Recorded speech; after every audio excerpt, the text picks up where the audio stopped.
हाय दोस्तों, स्वागत है आप सभी का अपने online platform SSC GK talk में। तो आज हम मॉडर्न हिस्ट्री का अगला चैप्टर करेंगे 1857 की क्रांति।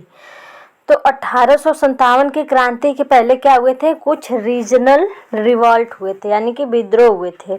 जैसे कि असम में, वेस्ट बंगाल में, कहीं कहीं साउथ इंडिया में, तो इसी तरह कहीं ना कहीं रीजनल हुए थे, जो एक रीजन तक क्या हुए थे, सीमित थे और एक जाति तक सीमित थे।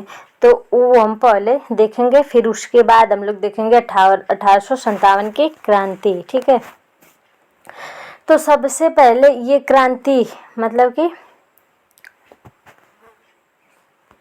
क्यों हो रही थी, मतलब कि जो ये रीजनल हो रहे थे क्यों हो रहे थे, तो उसमें से सबसे बड़ा रीजन क्या था, लैंड रिफॉर्म। मतलब किसके द्वारा लगे, लैंड रिफॉर्म क्या था, जिसमें कि जो ब्रिटिशर थे वो अपनी ज़मीन, मतलब कि ज़मीन हड़प लेते थे, फिर वहाँ पे हमसे कर लगा के, मतलब हमारे खेत में हमसे कर लेते थे, मतलब उतना एरिया में वो अपना क्षेत्र मान लेते थे, उसमें हमसे क्या लेते थे, कर लेते थे।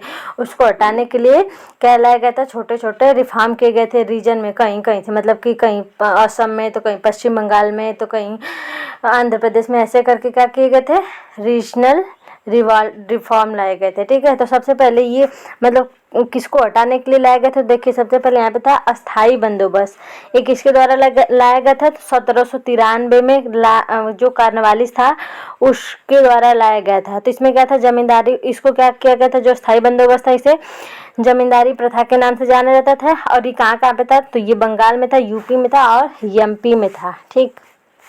इसके बाद रैयतवाड़ी व्यवस्था जो 1820 में थी, इसे कौन लाया था, मतलब मुनरो और रीड के द्वारा लाया गया था।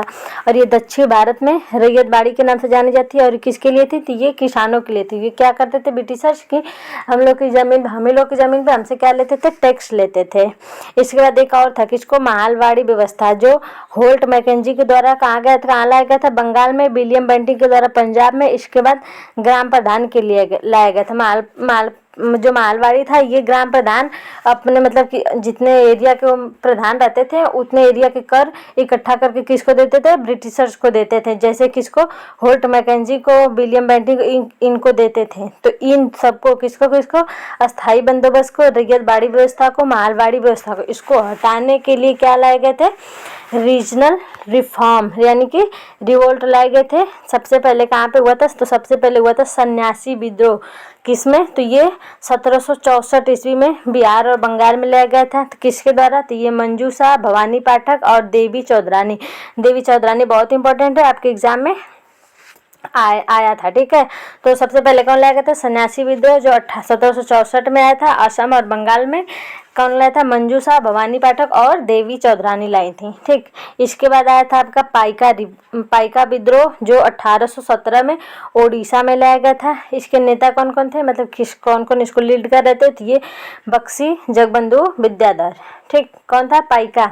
इसके बाद एक था अहोम विद्रोह, कब लाया गया था, तो 1828 में, ये असम में लाया गया था। और किसके द्वारा, तो गोमधर कुंवर के द्वारा लाया गया था। क्या नाम था इसका, अहोम विद्रोह। ये सब विद्रोह किसके लिए लाए गए थे, तो हम लोग आगे देखें। जो स्थायी बंदोबस्त था, रैयतवाड़ी व्यवस्था थी, मालवाड़ी व्यवस्था थी, उसको क्या करने के लिए, हटाने के लिए।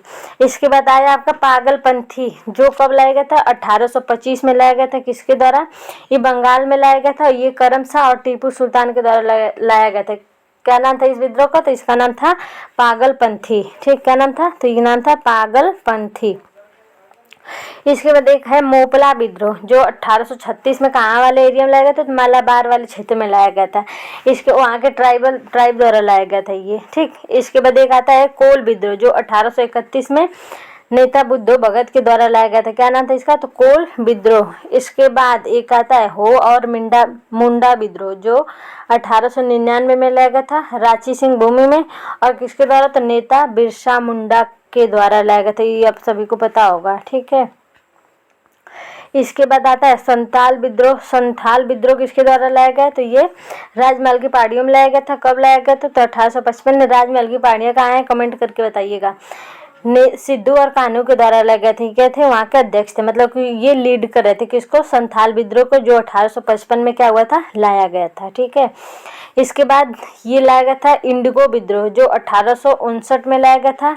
ये पश्चिम बंगाल में लाया गया था, नदियों के लिए। यहाँ पे नेता कौन थे, दिगंबर विश्वास थे। ठीक, तो ये सब क्या हुए थे इतना, यानी कौन कौन, हो मिंडा विद्रोह, कोल विद्रोह, मोपला विद्रोह, पागलपंथी, सन्यासी, पाइका, अहोम, ये सब क्यों लाए गए थे, जो भूमि सुधार के लिए गए थे। कौन कौन सी थी, अस्थाई बंदोबस्त, रैयतवाड़ी व्यवस्था, मालवाड़ी में मालवाड़ी व्यवस्था किस पे लागू की गई थी, तो ग्राम प्रधान जो थे वो कर इकट्ठा करके किसको देते थे, ब्रिटिशर्स को देते थे। ठीक है, तो ये क्या था, 1857 की क्रांति का पूर्व विद्रोह।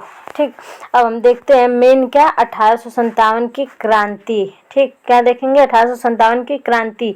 तो सबसे पहले हम क्या जानेंगे, कारण जानेंगे कि ये क्यों लाई गई थी।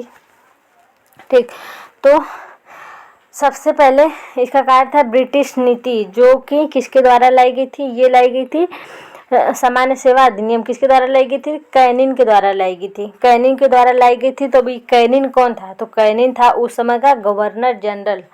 यह एक्ट लाया था कि इस एक्ट के तहत किसी भी इंडिया सिपाही को ब्रिटिश आर्मी में, जो ब्रिटिश आर्मी में थे, जो मतलब कि इंडियन जो भी ब्रिटिश आर्मी में क्या होते थे, भाग लेते थे ना, वहाँ पे वो लोग भर्ती होते थे, तो उसको बाहर जाना पड़ सकता है, किससे, देश के लिए, मतलब देश से बाहर जाना पड़ सकता है, किस नीति के द्वारा, तो ये ब्रिटिश नीति के द्वारा।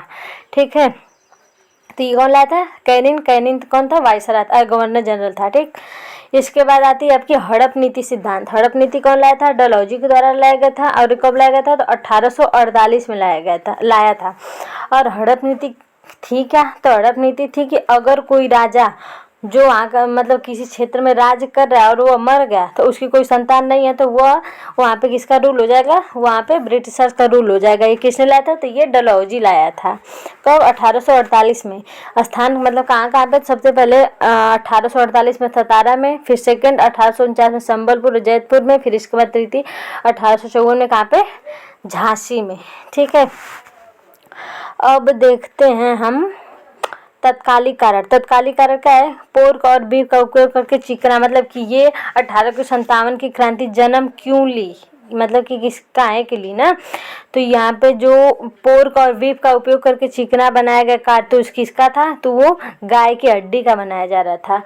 और सबसे पहले वहाँ विद्रोह किसने किया था, तो मंगल पांडे, जो कि 34वीं नेटिव इन्फेंट्री सोल्जर्स थे। इनको फांसी कब दी गई थी, तो 8 अप्रैल को इनको क्या दी गई थी, फांसी दी गई थी। क्योंकि जो वहाँ पे गाय की चर्बी से बनाया जा रहा था, तो वहाँ पे जो कारतूस प्रयोग किए जा रहे थे, तो उसका प्रयोग करने के लिए जो मंगल पांडे थे क्या कर दिए थे, मना कर दिए थे। ठीक है, तो यहाँ पे विद्रोह का प्रारंभ हुआ था 10 मई 1857 को। का हुआ विद्रोह हो गया जब इनको फांसी हो गई, कब, 8 अप्रैल को। ठीक है, और ये मंगल पांडे जो थे किस फैक्ट्री के सोल्जर थे, तो ये 34वीं नेटिव इन्फेंट्री के क्या थे, सोल्जर्स थे। और सफलता के कारण तो बाद में देखेंगे, पहले तो देख लेते हैं कहाँ कहाँ से लीड किया जा रहा था। ठीक, टिप्पणी का थी डीवी सावरकर, प्रथम स्वतंत्रता संग्राम। पहले देखते हैं कि क्या हुआ, नेता कौन कौन थे, मतलब कौन कहाँ से क्या कर रहा था, लीड कर रहा था किसको, 1857 की क्रांति को कौन नेता कहाँ से, मतलब कि जो भारत में जगह जगह से 1857 की क्रांति का विद्रोह हो रहा था, तो उसको कौन कौन नेता कहाँ से, मतलब भारतीय नेता कहाँ से लीड कर रहे थे, इसको देखेंगे। ठीक, तो दिल्ली में बहादुर शाह जफर और बखत खान के द्वारा क्या किया जा रहा था, किया जा रहा था, कौन, ये जो विद्रोह था। इसके बाद लखनऊ में बेगम हजरत महल, इससे क्वेश्चन सीधा पूछ लेता है कि लखनऊ से 1857 की क्रांति कौन लीड कर रहा था, तो ये कौन थी, ये बेगम हजरत महल थी। इसके बाद कानपुर से तो नाना साहब और तात्या टोपे थे। इसके बाद बिहार से कौन थे, तो कुंवर सिंह थे। झांसी से रानी लक्ष्मीबाई थी। बरेली से खान बहादुर खान थे। फैजाबाद से मौलवी अब्दुल्ला थे। फिर इसके बाद उत्तर प्रदेश से शामल थे। सबसे इम्पोर्टेंट कौन सा है, सबसे इम्पोर्टेंट है आपका बरेली का, जो खान बहादुर खान थे। और उसके बाद आपका लखनऊ पे बेगम हजरत महल थी। और कानपुर से नाना साहब और तात्या टोपे थे। ठीक है, अब आगे देखते हैं कि इसको मतलब कि ये लोग जहाँ जहाँ लीड कर रहे थे उसको हटाने के लिए, मतलब कि ब्रिटिशर्स कौन थे, यानी कि दमनकर्ता कौन थे, तो दिल्ली में कौन थे, पहले बहादुर शाह जफर थे, तो वहाँ पे उसको हटाने के लिए काम कौन कर रहा था, तो ये जॉन निकोलस था जो दिल्ली में था। इसके बाद लखनऊ में बेगम हजरत महल थी। इसको मतलब कि हटा कौन रहा था, तो ये हेनरी लॉरेंस था। इसके बाद कानपुर से कानलिन कैंपबेल था। फिर इसके बाद झांसी में ह्यूज रोज था। झांसी से कौन थी, झांसी की रानी लक्ष्मीबाई थी, वहाँ से उसको मतलब ब्रिटिशर्स में कौन था, तो ये ह्यूज रोज था। ठीक है, अब ये सब जब हुआ तो पहले ये असफल क्यों हुआ, क्योंकि क्षेत्रीय, एक मिनट, असफलता का कारण क्या था इसका, क्योंकि सीमित क्षेत्रीय और सामाजिक आधार था। इसके बाद समन्वय और नेतृत्व का अभाव, मतलब वहाँ पे लीड करने की कमी थी बहुत, मतलब ज़्यादा एरिया में कम लोग थे, ठीक। और राजनीतिक परिक्षेप का अभाव था, मतलब कि लोग क्या करते थे वहाँ पे अभी सही से जागरूक नहीं हुए थे, अभी भी ब्रिटिशर्स का पूरा उन पर प्रभाव था। अब देखते हैं हम भारत अधिनियम 1858, ये पूरी क्या थी, क्रांति थी। कौन कहाँ से लीड कर रहा था, इसका कारण हम देखें। सबसे पहले उसका पहले जन्म क्यों लिया, लैंड मतलब भूमि सुधार के कारण जन्म लिया, जो कहीं के रीजनल हुए थे। इसके बाद ये आए, जो कि सबसे पहले स्टार्ट हुआ था मंगल पांडे के द्वारा जब उनको फांसी हुई थी, तब से लोग जागृत हुए, कुछ कुछ एरिया से अपना क्या कर दिए, रिवोल्ट शुरू कर दिए थे। तो फिर उसको कहाँ कहाँ से कौन कौन था, ये सब हम लोग अभी देखे थे। इसके बाद आता है भारत अधिनियम 1858 की, 1858। तो सबसे पहले देखिए 1858 में क्या हुआ था, ईस्ट इंडिया कंपनी क्या कर दी गई, ख़त्म कर दी गई, और ताज शासन भी ख़त्म कर दिया गया। सेना में न्यूनतम भारतीय, मतलब कि जो ब्रिटिश में भारतीय सेना थी वो हट गई थी और भारतीय सेना की आर्मी बनाई गई। इसके बाद जो गवर्नर जनरल था, सबसे पहले कौन था, कैनिंग था, वो क्या बन गया, अब वायसराय बन गया, मतलब गवर्नर से वायसराय की पोस्ट बन गई। इसके बाद सेक्रेटरी जनरल 15 सदस्यीय परिषद के सचिव बन गया। तो ये क्या था सबसे इम्पोर्टेंट कि 1858 में जो भारतीय गवर्नर जनरल का पद था वो किस में बदल गया, वो वायसराय में बदल गया। और ईस्ट इंडियन कंपनी कब कर दी गई, क्या हो गई, ख़त्म कर दी गई। इसको ध्यान रखिएगा। अब कब बनी थी ईस्ट इंडियन कंपनी, तो 1600 ईस्वी में, ठीक है। तो ये पूरा क्या था आपका 1858 की क्रांति का विद्रोह था। तो अगर आपको वीडियो अच्छी लगे, मतलब अच्छी लगी, तो आप क्या करेंगे, लाइक करेंगे, और हमारे चैनल SSC GK टॉक को क्या करेंगे, सब्सक्राइब करेंगे। और कल हम इसका नेक्स्ट क्लास लेके आएंगे जो गांधी जी वाला रहेगा, ठीक है। अपना ध्यान रखिएगा, मिलेंगे कल।